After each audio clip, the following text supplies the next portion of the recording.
Ciao a tutti, sono l'avvocato Francesca Verrecchia dell'Ufficio Legale del Comitato Regionale Veneto e insieme alla Commissione di Emergenza Anti-Covid-19 del Comitato Regionale e allo stesso Comitato Regionale abbiamo deciso di fare questi audio proprio per aiutare gli operatori del settore nell'ambito delle manifestazioni sportive che sono state autorizzate con DPCM dell'11 giugno scorso e per le quali la Federazione Italiana Sport Equestre ha emanato un protocollo in data 10 giugno che potete trovare sul sito.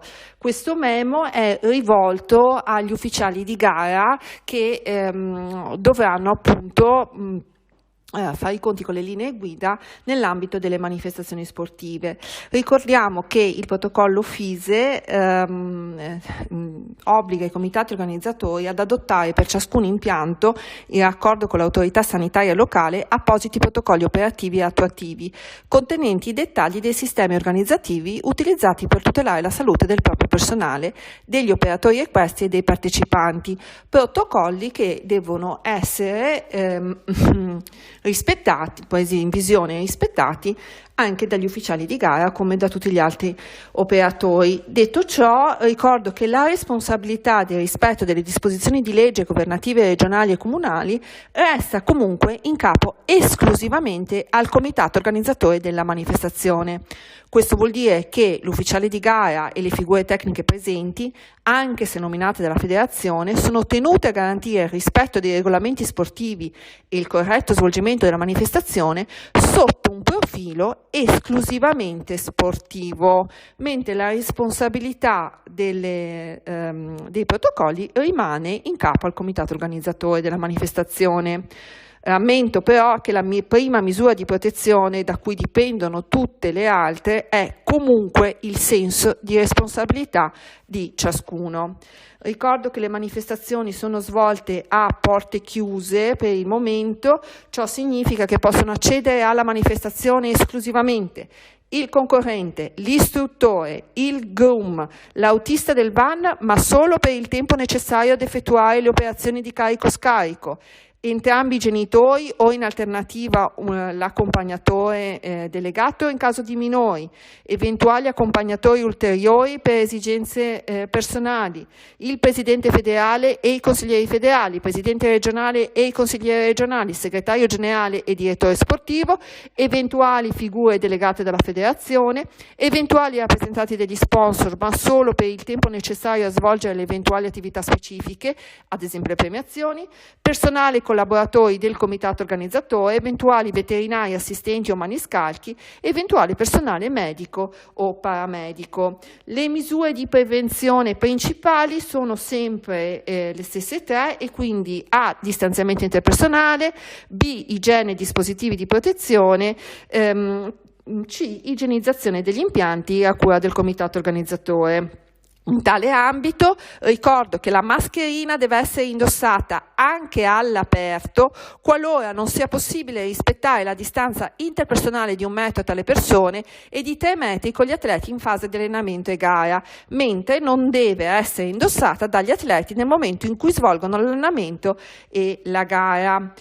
Per quanto riguarda il protocollo operativo e attuativo del comitato organizzatore, questo ovviamente deve essere conosciuto dagli ufficiali di gara, sapendo che il protocollo deve nominare un responsabile di attuazione dello stesso, che deve essere individuato in una figura professionalmente adeguata, tesserata alla federazione, ma che non deve svolgere altri ruoli nell'ambito della manifestazione.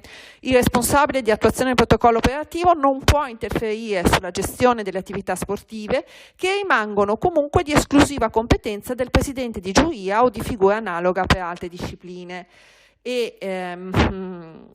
Ovviamente se si viene a conoscenza di comportamenti che violano il protocollo attuativo e operativo del comitato organizzatore e comunque in generale le norme di prevenzione al Covid-19, si dovrà rendere noto il responsabile di tali comportamenti, il responsabile di attuazione di tali comportamenti.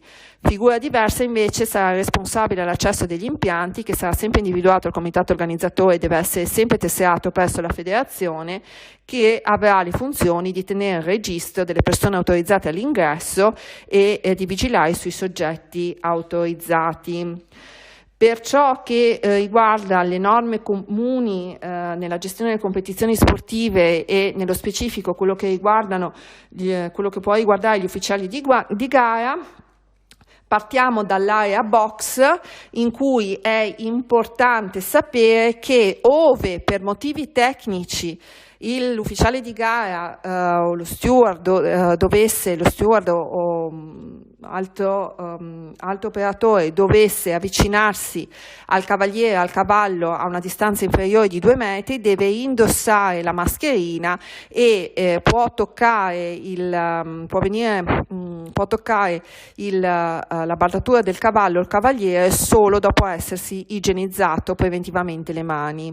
Così eventuali steward o personale veterinario o sanitario, se dovesse recare nella zona box, deve indossare la mascherina e se dovesse entrare in contatto con un cavaliere o col personale di assistenza al cavaliere o con la bardatura del cavallo, deve essersi preventivamente igienizzato le mani oppure indossare i guanti monouso.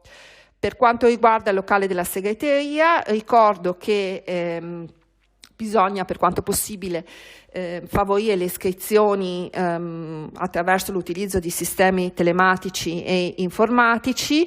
Gli spazi dedicati alla segreteria devono avere una reazione attraverso circolazione di aria naturale verso l'esterno, devono essere dotati di materiale igienizzante all'ingresso e chiunque entra in segreteria deve essersi igienizzato le mani e deve indossare la mascherina. Le segretarie devono essere appunto dotate dal comitato organizzatore di materiale idoneo a igienizzare i locali e le superfici, devono indossare obbligatoriamente la mascherina. Il pagamento delle quote deve, ove possibile, avvenire tramite strumenti elettronici o bonifico, ove invece le segretarie dovessero venire in contatto con la carta moneta devono utilizzare i guanti. Gli ordini di partenza sono resi disponibili all'esterno del locale segreteria. Per quanto riguarda i locali, la giuria e i locali della giuria, i locali e gli spazi dedicati alle giurie devono essere dotati anch'essi di materiale igienizzante per le mani e le superfici e parti comuni. Il presidente di giuria deve favorire eventuali consulti in spazi aperti che consentano il distanziamento interpersonale. Nel periodo estivo, ove possibile, si suggerisce di valutare di posizionare le giurie proprio all'aperto. Nelle giurie in locali chiusi è necessario invece che il locale sia areato attraverso la circolazione di aria naturale verso l'esterno, che sia mantenuta la distanza di 1 metro tra i presenti e, ove possibile, siano posizionati dei pannelli divisori ad altezza adeguata. Il presidente di giuria, per facilitare il distanziamento interpersonale, può determinare all'interno del locale anche una presenza inferiore di persone presenti, anche in deroga ai regolamenti. Nei locali giuria al chiuso è necessario indossare la mascherina durante la permanenza. Solo lo speaker può togliere la mascherina durante i momenti in cui parla al microfono, avendo cura di non rivolgersi verso gli altri presenti. Per quanto riguarda la normativa invece prevista dal protocollo per il campo prova, ricordo che lo steward eventualmente presente in campo prova o allenamento deve poter mantenere le distanze interpersonali di 1 metro da altre persone e di 2 metri dai binomi. Ove non fosse possibile o qualora deve avvicinarsi, deve indossare la mascherina e in caso di contatti deve igienizzarsi preventivamente le mani o indossare i guanti. Per ciò che riguarda il campo gara, al fine di garantire il rispetto delle distanze di sicurezza interpersonale durante eventuale ricognizione del percorso, il comitato organizzatore, con l'ausilio del presidente di giuria, del delegato tecnico e dello steward, deve prevedere l'ingresso dei concorrenti ed istruttore in base alla dimensione del campo e al numero dei partecipanti, casomai prevedendo più turni di ricognizione differenti. Per quanto riguarda invece le premiazioni, non sono consentiti, ricordo, contatti fisici come ad esempio la stretta di mano. Gli ufficiali di gara o personale cerimoniale presente deve mantenere le distanze interpersonali e indossare i mezzi di protezione, quindi mascherina e eventualmente guanti. Per quanto riguarda le premiazioni a piedi, i premi saranno posizionati su un tavolo e potranno essere ritirati direttamente dal vincitore, chiamato di volta in volta dallo speaker. Per quanto riguarda le premiazioni a cavallo, bisogna garantire la distanza interpersonale di 2 metri tra i binomi presenti. La premiazione avverrà con l'avvicinamento di chi premia la testa del cavallo e chi premia deve stare sempre all'altezza della testa del cavallo anche per eventuali foto. Qualora si voglia porre coccarda o toccare i finimenti, chi premia dovrà preventivamente igienizzarsi le mani o indossare i guanti monouso. Ulteriori premi potranno essere ritirati in segreteria o in luogo indicato dal comitato organizzatore.